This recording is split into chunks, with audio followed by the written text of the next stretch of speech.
flags here, two flags out there behind the trees. There's the old Camino. There's the forest flag. Well, it reminds me of I don't know what, but now I got inside. I got the infield up on the wall, and got this stuff on the outside. When this flag wears out, if it wears out, it might not ever wear out because it's just protected from the shade. It's just mounted on the thing. I might put the 1776 up there, the Bennington flag, because I'm a member of Sons of the American Revolution. And we got the South Carolina secession flag coming, which is going to go the lower one after that Cherokee flag wears out. I don't know how strong it is. I only paid $30 for its shipping, but it's a 5x8.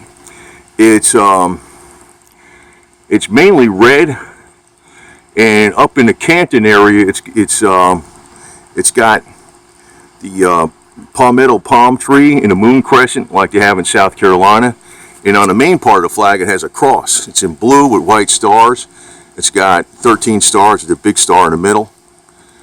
And I guess it's a Christian cross, or a crucifixion cross. You look at it. And this one here, and I got here the Sons of the American Revolution, marrying like light artillery. I'm gonna probably, you know what I probably should do? I should probably revive this camp instead of. If I can't revive this camp, I'm gonna freaking try to do George Matic or something like that. You know, theoretically, it should revive this camp because that's the oldest camp, one of the oldest camps in Florida. And you know, in Marion, the mayor Kent Gwynn, he was presented with a proclamation. Caught a lot of heat about it for the Confederate Memorial Day. And I'm like, yeah, whatever. I'm glad he did it. Glad he did it. And he 15-1. 15-1. People were calling in favor of it. Yet, you know, the major news media went ballistic on it. And you know, I can tell you right now with Susan, it's cool she lets stuff like this on there, because I got a lot of stuff on here. Just kind of like poke fun at the stuff, you know, Hazard County, Hoggaco Gasoline, Cooter's Garage, Dixie, Hazard County Garage, Redneck Parking Only, re-elect Roscoe P. Coltrane for sheriff, right? I kind of poke fun at stuff a little bit. I mean, I take it serious, but I don't take it serious, you know? It ain't meant to be getting people pissed off or nothing. It's kind of like it's a niche thing. And, you know what I mean? So, just took this buggy out.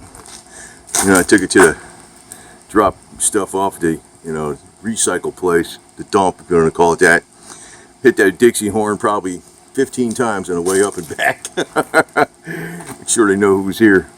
So, I'm glad I installed. I got the air horns in that thing, and I got the air horns in this buggy too. It's got the cat food up there. I gotta put the battery charger in it to make sure it's good. I got a real big battery in it. But yeah, got the Dixie air horns in this one. They play faster than the one in the Suzuki, because I think it all depends on, you know, how the compressor was manufactured. It's an air compressor, and it's the only part that actually wears out. So if you wear out your Dixie air horn, actually one time they didn't work right, and I took some.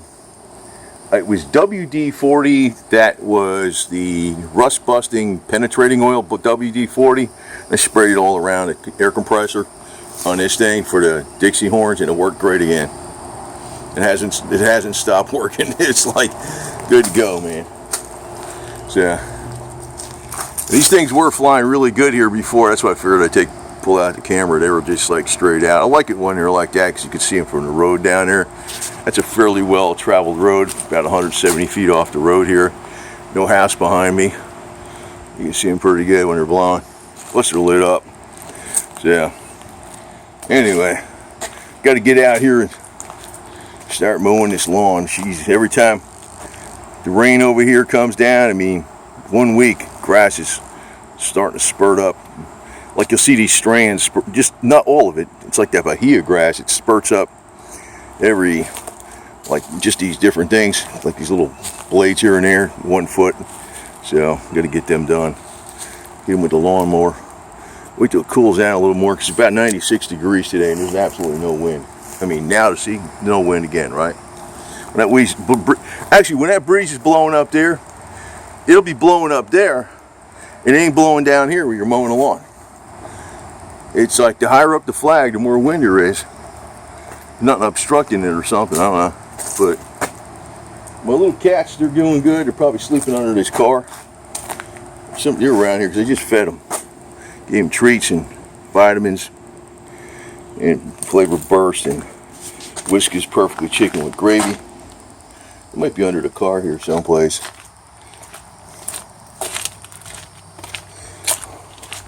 And yeah, I'm working on a Canon deal. Hey, there's one. Hey, the other one's over there, right there by the wheel. There's another one too. Still don't know where Paws is, but I think he's in good hands. I'm working on a Canon deal too. It's good. The guy up at Dixie, he's like the, I think he's the, he's not a brigade commander, he's above that. And he knows somebody in Chiefland that built, he thinks he built several cannons. And that'll be the way I can go. Because I got this mini end mill over here, it's under there. And I could drill a torch hole in it, make it go boom. That's onyx. I think Dixie's around. Yeah, Dixie's right there. There's Dixie. Hey, Dixie. His mama cat's over there. Dixie's over here. That's my feather mama cat. Here's Onyx. I put colloidal silver in their water too to make sure the water doesn't get stagnant. I'm going to be changing here in a minute, but I always put a bunch of that colloidal silver water in there. Giving them cat vitamins and stuff. But yeah, he knows, I don't want to mention names or nothing. He knows a guy over there in Chiefland that's got several cannons. He thinks he built them himself. Because I want at least, if I have to buy like a barrel, brand new, I'm going to get it from Hearn Iron Works. They sell them that they're not intended for firing, but they're really built for firing. They got they're a casting that is more metal on it, so they're actually way more than the original. And they got a 1/2-inch wall dom steel tubing, 1/2 inch thick. I mean, it's really built real strong, and they've been building them since the 70s. But they have you sign a release that it's not for firing. But I found out that Dixie Gun Works, that's their supplier, Hearn Iron Works cannons. Dixie Gun Works drills a hole in it for the torch, for the percussion cap or the fuse or whatever you call it, the torch hole. Usually use a percussion cap and some kind of percussion cap, you know, for cannons. And they mark them up a lot. So the 2 1/4 inch bore cannons, I think, is 11,044, and Dixie Gun Works drills a hole and they charge 1,600 something. So yeah, I'll drill a hole for that much money, but I gotta know where to do it and how big a hole it's got to be. There you go. I only got wrapped around a little bit. So, but I ain't gonna get the 2 1/4. I'm gonna get the 3-inch bore, because actually the original ones, the mountain howitzers, were 4-inch, over 4-inch bore, but that's why they made them out of this bronze brass. Now, if you buy a cannon barrel made out of 464 naval brass with the original markings, I think it's like just the barrel is $11,000.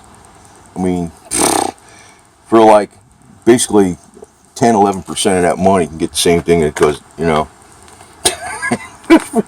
crazy. I wouldn't spend that much money on that. It's crazy. I've seen them complete.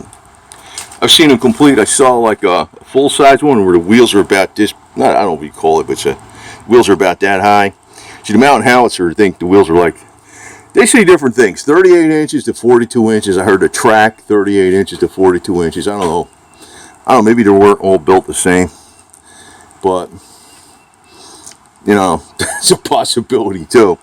So I'm hearing slightly different specifications on the internet, but say they're about roughly 40 inches height wheels and 40-inch track, and the whole cannon with the carriage weighs just a little over 500 pounds. I think if you get like a 6-pounder repo, I think the wheels are 54 inches.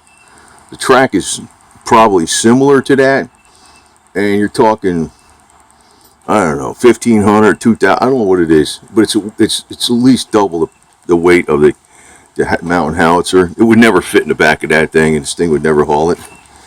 So that's why I think I want to go with the mountain howitzer. Should fit. Might have it pointed back this way, like have a winch that pulls it in with a ramp, and then the wheels will probably be about right here, which would be a little bit behind the axle, but we'll see how that rides. There it goes, jerky braves. We'll see how that rides. I'm not sure, but I got a few more months before I even get the freaking barrel. I ain't freaking, you know. I mean, I could get it right now. I can get the whole smear right now if I wanted to. I can get a $10,000 cannon if I wanted to right now, but I'm not doing it that way. Yeah, because I don't consider this, you know. We'll see. We'll see. But it'd be nice to have a smaller one, because if I need to haul it someplace, you know, I don't know, maybe I could build some awning over this thing, which protect it, and I could leave it in the back of this. And put a jack under the bumper so the springs don't get saggy and stuff, and it'll be always ready to go. So if I got to take it somewhere, I can just start this beast up. It's got the new clutch flywheel, and the cam, Holly 4-barrel put in there just recently, just within the last 6 months. The Edelbrock intake, plus, you know, when you do the cam, you put the timing chain, the fuel pump, the water pump. Put new rear springs in the back of this thing. It's got 4 brand new Cooper snow tires on it. Snow tires. So if we got to go out in the field, it's got a posi traction. You know, I don't think it'll get stuck in the mud or nothing. You know, if you're hauling a cannon, you're probably hauling it across the field, right? Even though it's not going to be open terrain like you need a 4-wheel drive, but it could be rained on and muddy. So I got a 4-wheel drive. I mean, I got a posi traction with 4 snow tires on here, Cooper snow tires, made in USA. So if I'm pulling that cane, I can get it through there probably. But like I said, I got a few more months for that. But that flag looks pretty spooky at night, because but you'll see, it'll be lit up from both sides, and you'll see it from the front of the house, and sometimes you'll see it clear, but sometimes it's behind the trees, and you'll see this iridescent day glue flag like through the trees in the back there. It looks like, you know, it's kind of just up there by itself. Looks pretty freaky, man. So, and yeah, of course I got the Enfield mounted inside. I got the Great Seal mounted up there.